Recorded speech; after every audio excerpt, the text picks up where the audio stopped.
এতিয়া মই এটা এটাকৈ ৰিজাল্টৰ ক্ষেত্ৰত আহিব খুজিছোঁ। প্ৰথমতে মই অসম আৰক্ষীৰ ৰিজাল্টৰ বিষয়ে আপোনালোকক জনাব খুজিছোঁ।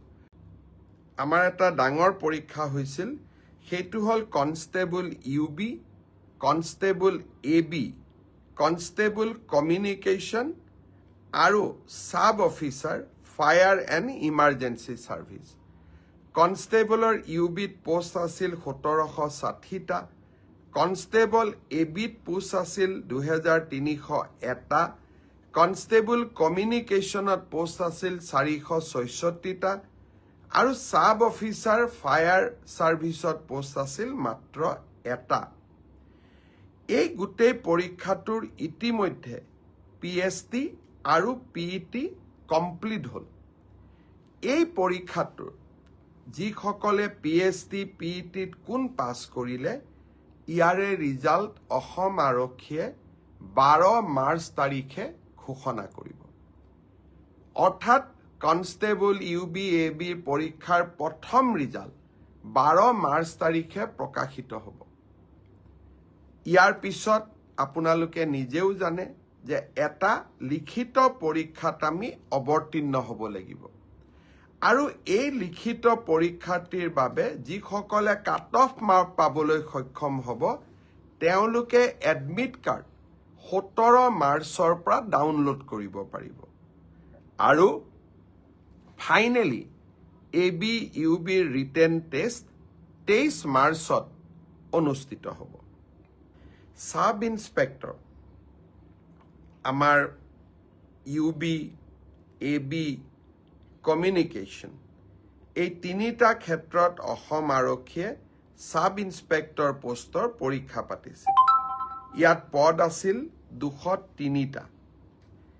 ইয়াৰে ইতিমধ্যে লিখিত পৰীক্ষা হৈ গ'ল আৰু এই লিখিত পৰীক্ষাত যিসকলে উত্তীৰ্ণ হ'ল, যিসকলে কাট অফ নম্বৰ পাবলৈ সক্ষম হ'ল, তেওঁলোকৰ তালিকা 6 মাৰ্চ তাৰিখে আৰক্ষী বিভাগে প্ৰকাশ কৰিব।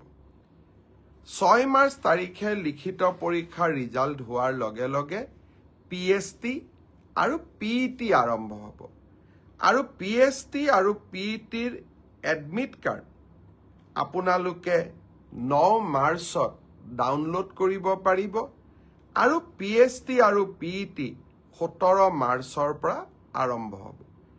এয়া হ'ল অসম পুলিচৰ সাব ইন্সপেক্টৰ UB, AB আৰু কমিউনিকেশ্যন ইয়াৰ বাবে যি পৰীক্ষা হৈছিল। ইয়াৰ পিছত অসম আৰক্ষীত ড্ৰাইভাৰৰ 667টা পোষ্টৰ বাবে PST আৰু PET অনুষ্ঠিত হৈছিল।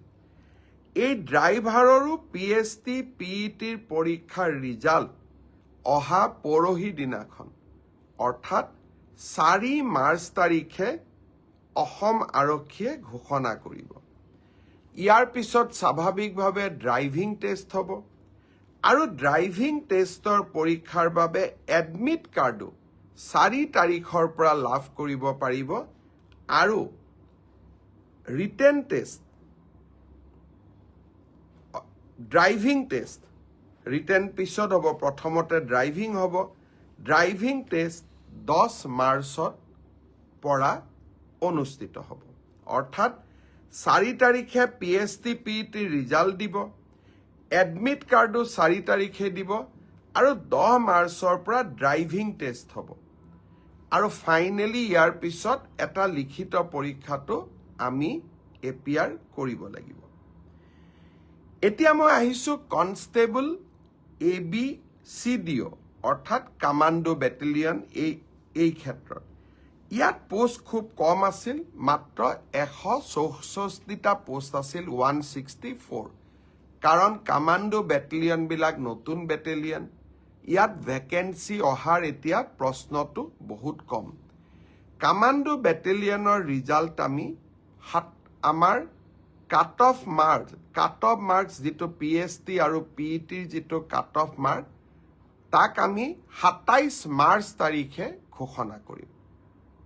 অৰ্থাৎ কামাণ্ডো বেটেলিয়নৰ 164 পদৰ বিপৰীতে আমাৰ যি ৰিজাল্ট হ'ব কাট অফ মাৰ্কছ এনাউন্স হ'ব 27 মাৰ্চ তাৰ পিছত এডমিট কাৰ্ড আহিব 1 এপ্ৰিল তাৰিখে আৰু সাইকোমেট্ৰিক টেষ্ট 8 এপ্ৰিলৰ পৰা অনুষ্ঠিত হ'ব আমাৰ গ্ৰেড 4 অসম আৰক্ষীত 258টা পোষ্টৰ বাবে অনুষ্ঠিত হৈছিল গ্ৰেড 4 পৰীক্ষাৰ PST PET হৈ গ'ল আৰু কেইটামান হ'ব বাকি আছে 15 মাৰ্চলৈকে চলিব সেই ইয়াৰ PST PET ৰিজাল্ট আমি দিওঁতে কিছু পলম হ'ব 30 এপ্ৰিল পাবগৈ এয়া হ'ল অসম আৰক্ষীৰ সম্পৰ্কত আপোনালোকে জানিব বিচৰা তথ্য ইয়াৰ পিছত